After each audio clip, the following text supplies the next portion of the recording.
Hi Capricorn, welcome to your October 2022 Taroscope with me, Raphael from Radiant Reality.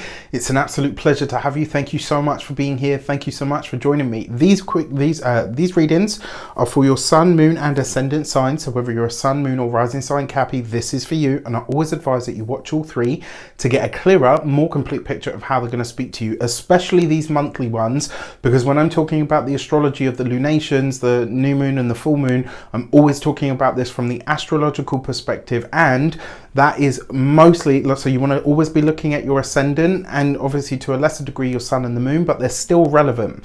With that said, I would like to bless my decks of cards with all forms of love, light, peace, prosperity and abundance, and I pray that the messages that come through are ultimately clear and concise and they help you on your path to your highest vibrational good. So for your actions and interactions with the world at large over the course of 2022, should I say October 2022, gosh, you have the Nine of Swords. Okay, so it's not the easiest of energies for your actions. I'll be honest with you, I kind of get the feeling that this month you're like, Capricorn's a naturally pragmatic sign, but I think you're being overly cautious this month.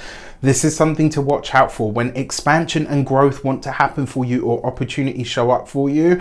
If you are too cautious, effectively, sometimes it comes across as like you either don't want this thing or you're not interested in whatever it is. So if an opportunity arises for you this month, either to get ahead at work or maybe even to date somebody or, you know, whatever it might be, you have to show your interest. Yes, be cautious, you know, yes, you're never going to stop being a Capricorn. Have your pragmatism, absolutely, but you've got to find a way to balance that and temper that, because otherwise you're going to come across as either ungrateful or not interested. All right. With that said, let's check out your communications and conversations. You've got the Fool card. New things, new places, new people. Now, it's interesting. I mean, your sign is a real juxtaposition because Capricorn is a cardinal sign. So it's very pointed towards the future and, you know, really trudging it out to get up that hill. But if you only could, sorry, couldn't resist. But at the same time, yours is a very traditional sign. Very traditional, extremely old school in a lot of ways in your approaches to things. You've got the Nine of Swords with the Fool card. It's like some new thing, some new development in your work, your profession, your career. It's like it's causing anxiety for you now. It's like, oh, you know, well, this is going to be a big change. Yes, it absolutely is. Believe it or not, your sign isn't just about the traditional stuff. It's not just about doing that. There is a progressive energy in your sign. You just have to dig for it. All right. So maybe start thinking outside the box or thinking more long term. Especially with a new opportunity that is coming in this month or one that you're settling into, because as I said again, like if you don't grab it with both hands and show some enthusiasm, you're going to come across as ungrateful or uninterested, and you know that could actually hurt your chances moving forward.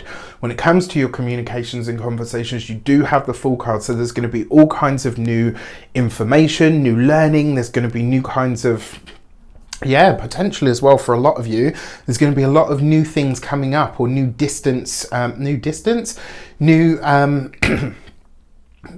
like new information that changes your outlook in some way.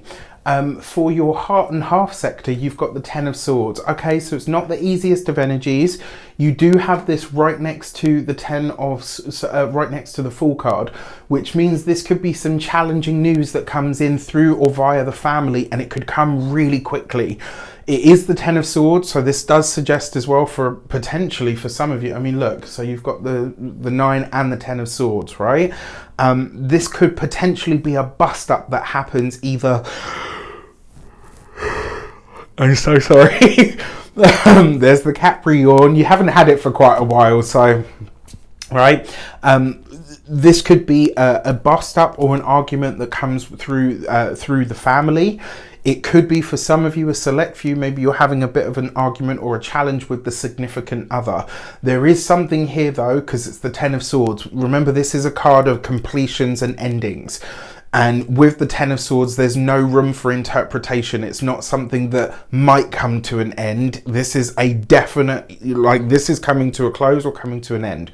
If you've had challenges or problems or issues with communication with a significant other, that could be the thing that's coming to an end this month, which, you know, would actually be very beneficial. For those of you that are partnered, married, or in long-term commitments, it may be through the partner that you're here, you know, maybe the challenging news comes in for a partner and you're having to find a way to support them. When it comes to those of you that are single, look, whoever the potential prospect has been, so maybe there's somebody, you know, been in the background boozing and schmoozing or whatever it might be, I'll be honest with you, it looks like this month is probably going to be a bit of a, you know, you're going to find that you're going your separate ways. Another way that this could shape up for you as well, for a select few of you, it could also be that this month you kind of say, right, okay, I've got other things that I want to be focused on that are more important than the love life at this moment in time. All right, so this could be a moment where you are getting really, where you're doing some sort of deep, what's the word that I'm looking for? Some deep prioritization. So for your money and materials, you've got the Ace of Swords.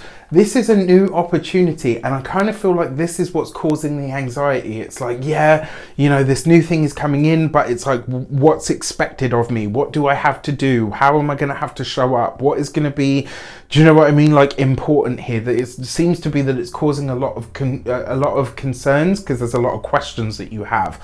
Ask them. Without that information, you can't make an informed decision. For your weeks of the month, I mean, your finances though, because it is the Ace of Swords, which is another card of definite or definitive things. Now,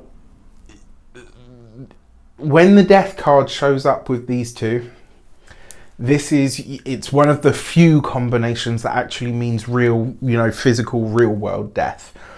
Here though, this is a potential for the release of a financial burden in some regard, you know, which could be nice. For the first week of the month, you've got the Strength card with the Nine of Swords.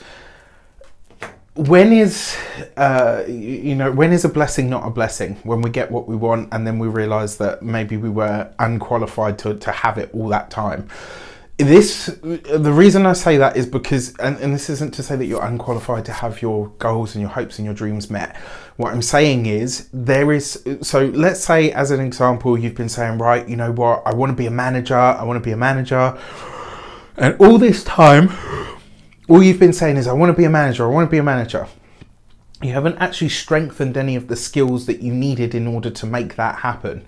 You suddenly find yourself thrust into that thing, and now you're having to learn really quick on the job how to do that job. So this suggests to me it's like maybe something that you wanted or something that you asked for has shown up for you. And for you in this first week of the month, you're trying to figure out, okay, now that I've got what I wanted, how does it actually factor into my life?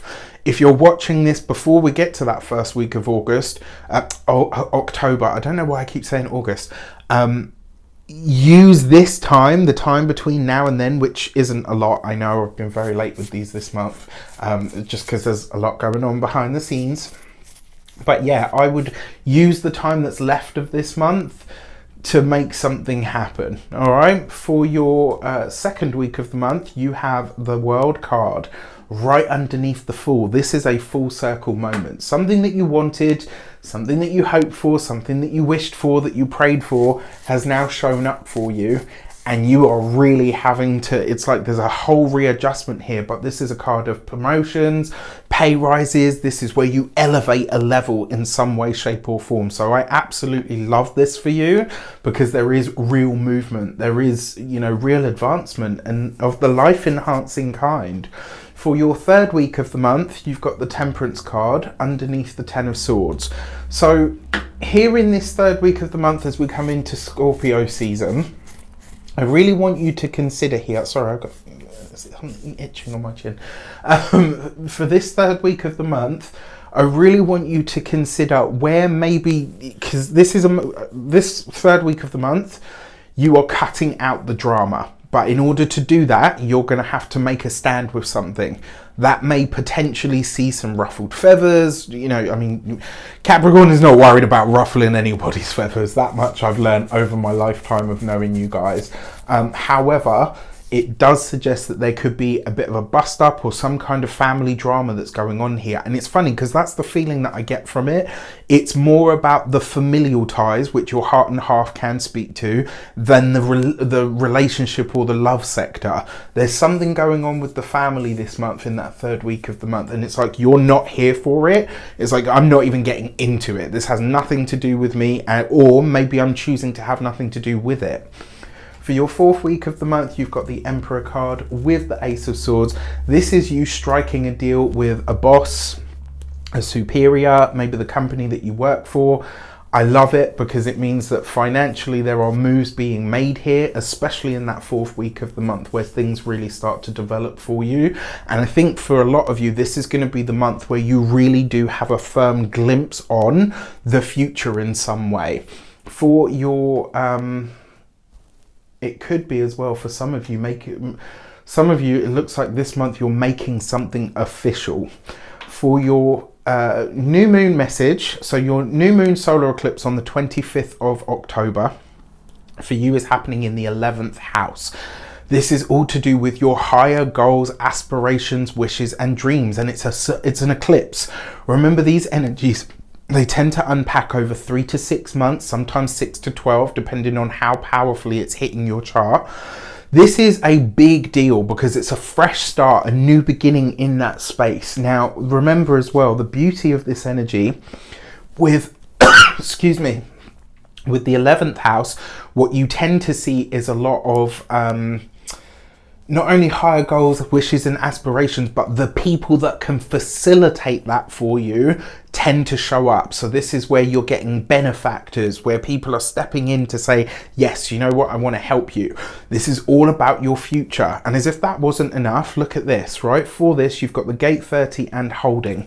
The eagle is the old symbol for Scorpio, right? Which is super powerful, which means in some way, shape or form, that new moon solar eclipse that's taking place on the 25th of October is going to really give you a powerful understanding of where your life is going and how you've made it happen up until now. But more importantly, you'll be gaining a really sort of powerful glimpse into your personal future, and you got to hold on to it. All right, no matter what comes up, no matter what gets in the way, like short of somebody strapping you to a chair and not letting you, you have to keep going. Like, this is one of those moments where it's like sorry, that was my knee that clicked.